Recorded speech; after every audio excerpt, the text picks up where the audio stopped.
इन्हीं के निर्देश पर और संकल्प के आधार पर विद्यालयों में अतिथि शिक्षक की नियुक्ति 7-8 वर्ष को काम करते और उनकी अर्हता विभाग ने वही निश्चित की जिस अर्हता पर आज यूनिवर्सिटी विद्यालय सेवा यूनिवर्सिटी सर्विस कमीशन से नियुक्तियां हो रही तो 7-8 वर्ष से जो काम कर रहे हैं सेवा का नियमितीकरण होना चाहिए।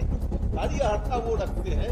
आप माननीय महोदय शिक्षा मंत्री को जीवन दें तो वहाँ के प्रतिनिधिमंडल को बुलाकर शिक्षा मंत्री तो यहाँ कुछ है नहीं। आप ठीक है, बाद में उसके बाद आप यहाँ से लिखित दे सकते हैं। तो आप जो महिला अगर किसी आपराधिक मामले में जेल भी जाती है तो उनको अपने छोटे दुधमुहे बच्चे को साथ ले जाने की इजाजत होती है, लेकिन छोटे दुधमुहे बच्चों का क्या कसूर है कि उनको अपने माँ से। आज पूरे राज्य के अतिथि शिक्षक करीब हजारों की संख्या में दर्जनी विभाग में धरना प्रदर्शन और लगातार क्योंकि सर तत्कालीन शिक्षा मंत्री बैठे हुए हैं। बड़ी संख्या में जब विश्वविद्यालय और महाविद्यालय में शिक्षकों की कमी थी, इन्हीं के निर्देश पर और संकल्प के आधार पर विश्वविद्यालयों में अतिथि शिक्षक की नियुक्ति 7-8 वर्ष से काम कर रहे हैं और उनकी अर्हता विभाग ने वही निश्चित की जिस अर्हता पर आज यूनिवर्सिटी विश्वविद्यालय सेवा यूनिवर्सिटी सर्विस कमीशन से नियुक्तियां हो रही तो संक्षिप्त में 7-8 वर्ष से जो काम कर रहे हैं उनकी सेवा का नियमितीकरण होना चाहिए क्योंकि सारी अर्हता वो रखते हैं। आप माननीय शिक्षा सभापति महोदय शिक्षा मंत्री जी को नियमन दें कि वहाँ के प्रतिनिधिमंडल को बुलाकर शिक्षा मंत्री तो यहाँ कुछ है नहीं। आप ठीक है, बाद में उसके बाद यहाँ से लिखित भी भेज सकते हैं सभापति महोदय। चलिए, बंशीधर ब्रजवासी।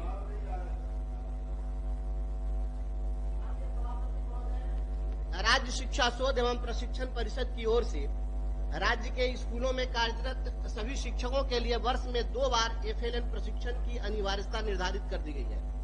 6 दिनों तक चलने वाला यह प्रशिक्षण पूर्णतः आवासीय होता है। दिव्यांग शिक्षकों एवं महिला शिक्षिकाओं को भी इस प्रशिक्षण से किसी प्रकार की छूट नहीं दी जाती है। शिक्षा विभाग द्वारा शिक्षकों को प्रायः गृह जिले से बाहर के प्रशिक्षण महाविद्यालयों में FLN प्रशिक्षण के लिए भेज दिया जाता है। प्रशिक्षण के दौरान इन्हें किसी भी प्रकार का अवकाश नहीं दिया जाता है। हद तो यह है कि प्रतिदिन 3-3, 4-4 बार वीडियो कॉल पर इनकी हाजिरी बनवाई जाती है। जिन शिक्षिकाओं के पास दुधमुहे बच्चे हैं उन्हें सप्ताह भर अपने बच्चे को छोड़कर महाविद्यालयों में रहना पड़ता है। महाविद्यालयों में कमोड की सुविधा नहीं होने के कारण जिन दिव्यांग शिक्षकों को बैठने में दिक्कत होती है उन्हें काफी परेशानी हो रही है। अतः मैं शून्यकाल के माध्यम से 6 दिवसीय पूर्णतः आवासीय FLN प्रशिक्षण के प्रशिक्षु शिक्षकों के गृह जिला में संचालित करने एवं दिव्यांग एवं महिला शिक्षिकाओं के गैर आवासीय प्रशिक्षण की व्यवस्था करने एवं प्रशिक्षण के दौरान विशेष परिस्थिति में अवकाश की स्वीकृति हेतु सरकार से सदन में स्पष्ट वक्तव्य की मांग करता हूँ। महोदय इसमें मैं कहना चाहता हूँ। श्री घनश्याम ठाकुर महोदय 1 मिनट। आज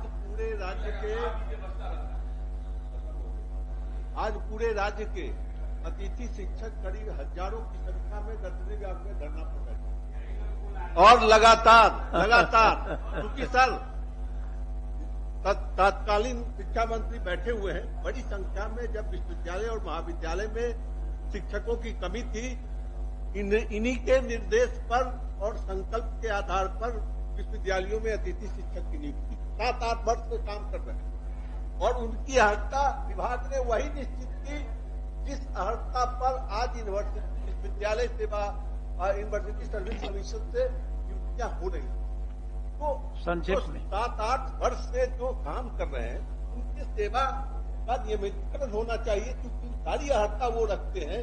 आप माननीय शिक्षा सभापति महोदय शिक्षा मंत्री जी को नियमन दें कि वहाँ के प्रतिनिधिमंडल को बुलाकर शिक्षा मंत्री तो यहाँ कुछ है नहीं। आप ठीक है, बाद में उसके बाद यहाँ से लिखित भी भेज सकते हैं सभापति महोदय। चलिए, बंशीधर ब्रजवासी।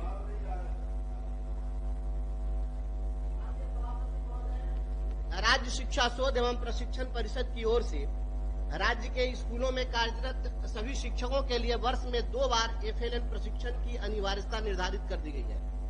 6 दिनों तक चलने वाला यह प्रशिक्षण पूर्णतः आवासीय होता है। दिव्यांग शिक्षकों एवं महिला शिक्षिकाओं को भी इस प्रशिक्षण से किसी प्रकार की छूट नहीं दी जाती है।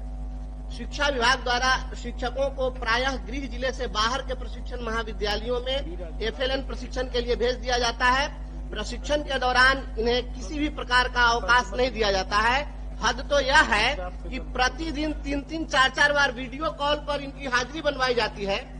जिन शिक्षिकाओं के पास दूधमुहे बच्चे हैं, उन्हें सप्ताह भर अपने बच्चे को छोड़कर महाविद्यालयों में रहना पड़ता है। महाविद्यालयों में कमोड की सुविधा नहीं होने के कारण जिन दिव्यांग शिक्षकों को बैठने में दिक्कत होती है, उन्हें काफी परेशानी हो रही है।